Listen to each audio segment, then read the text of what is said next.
এ বিষয়ে আরো জানাতে রংপুর থেকে আমাদের সাথে যুক্ত হচ্ছেন সহকর্মী নজরুল ইসলাম। নজরুল, রংপুরের সড়কে শৃঙ্খলার সার্বিক চিত্র কেমন, আর এইতে কি ধরনের উদ্যোগ নিয়েছে সরকার, আর এই বিষয়ে সাধারণ মানুষই বা কি বলছেন?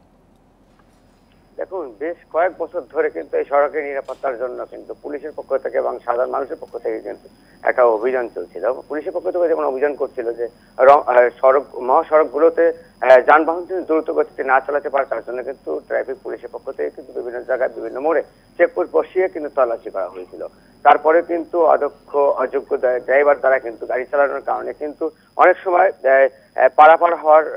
রাস্তা পারাপারের সময় কিন্তু পথচারীরা মারা যাচ্ছে। এভাবে দুর্ঘটনা কিন্তু ঘটেই যাচ্ছে রংপুরে বিভিন্ন মহাসড়কের বিভিন্ন জায়গাগুলোতে। তবে আমি যদি আপনাকে বলি যে রংপুরের প্রায় ৮৩ কিলোমিটার রাস্তার মধ্যে গত ৬ মাসে ২৬টা সড়ক দুর্ঘটনা ঘটেছে। এর মধ্যে ৫৩ জন কিন্তু মৃত্যুবরণ করেছে, অর্ধশতাধিক কিন্তু আহত হয়েছে, যা রংপুর মেডিকেল কলেজ হাসপাতালে ভর্তি কিন্তু এখনো প্রায় ১০-১২ জনকে আমরা খুঁজে পাবো। তবে ট্রাফিক পুলিশের পক্ষ থেকে যেটা জানা হয়েছে যে অসচেতনতা এবং অযোগ্যতার কারণে কিন্তু অদক্ষতার কারণে কিন্তু এইসব দুর্ঘটনা ঘটছে। ওভারব্রিজ আছে, তা কিন্তু ওভারব্রিজটি পার হচ্ছে না, পারাপার হচ্ছে কিন্তু রাস্তার মাঝখান দিয়ে সাধারণ মানুষ। এই মানুষগুলো কিন্তু চারদিকে দেখাশোনা না করে কিন্তু পার হচ্ছে।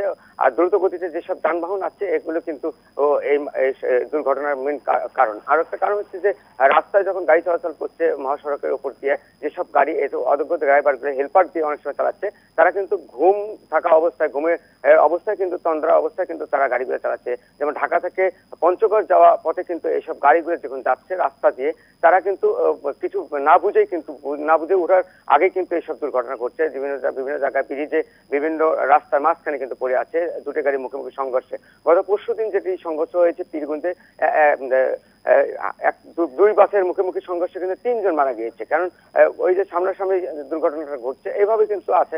আর একটা বিষয় হচ্ছে যে হেলমেট ছাড়াই মোটরসাইকেল চালানো, হেলমেট ছাড়াই চালার কারণে কিন্তু অনেক সময় দুর্ঘটনাগুলো ঘটছে। পুলিশের পক্ষ থেকে কিন্তু এই হেলমেট যারা না নিয়েই রাস্তায় বের হচ্ছে তাদের কিন্তু অভিযান চালিয়ে জরিমানা সহ মামলা দিচ্ছে।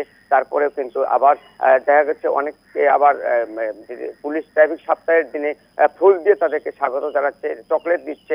ট্রাফিক পুলিশের পক্ষ থেকে কিন্তু তাদের যে নিরাপত্তা জোরদার রাখার জন্য যে ব্যবস্থা তা কিন্তু করে যাচ্ছে। তারপরে কিন্তু তাদের দাবিটা হচ্ছে যে অসাধারণতার কারণে। তবে সাধারণ মানুষেরও কিন্তু একটা দাবি আছে, তারাও বলছে যে ট্রাফিক পুলিশের রাস্তার মোড়ে কিন্তু তারা গাড়ি চেকের নামে, গাড়ি তল্লাশির নামে কিন্তু চাঁদা আদায় করছে। এই সময় কিন্তু অনেক সময় গাড়ি এসে পিছে লেগে যেয়ে কিন্তু দুর্ঘটনার অনেক সময় কারণ হয়ে দাঁড়িয়েছে। তবে রংপুরে সব মিলিয়ে যে দুর্ঘটনা ঘটছে সব থেকে বেশি আমার মনে হয় বাংলাদেশের সব থেকে বেশি কিন্তু দুর্ঘটনা রংপুরে ঘটছে। গত রমজান ঈদে কিন্তু একটি পরিবারে ৫ জন সহ ৭০ জন মারা গিয়েছে। তবে রংপুরে যেমন তারাগঞ্জেও কিন্তু ৭০ জন মারা গেছে। সেক্ষেত্রে রংপুরের যে দুর্ঘটনাগুলো ঘটছে প্রতিনিয়ত, এসব কিন্তু অসাবধানতা, অদক্ষ ড্রাইভার, এদের কারণে কিন্তু এই দুর্ঘটনাগুলো ঘটছে। নজরুল, আপনি তথ্য সংগ্রহ করতে থাকুন, পরবর্তীতে নিশ্চয়ই আবারও ফিরবো আপনার কাছে। রংপুর থেকে সরাসরি সড়কের শৃঙ্খলা সার্বিক পরিস্থিতি নিয়ে জানাচ্ছিলেন সহকর্মী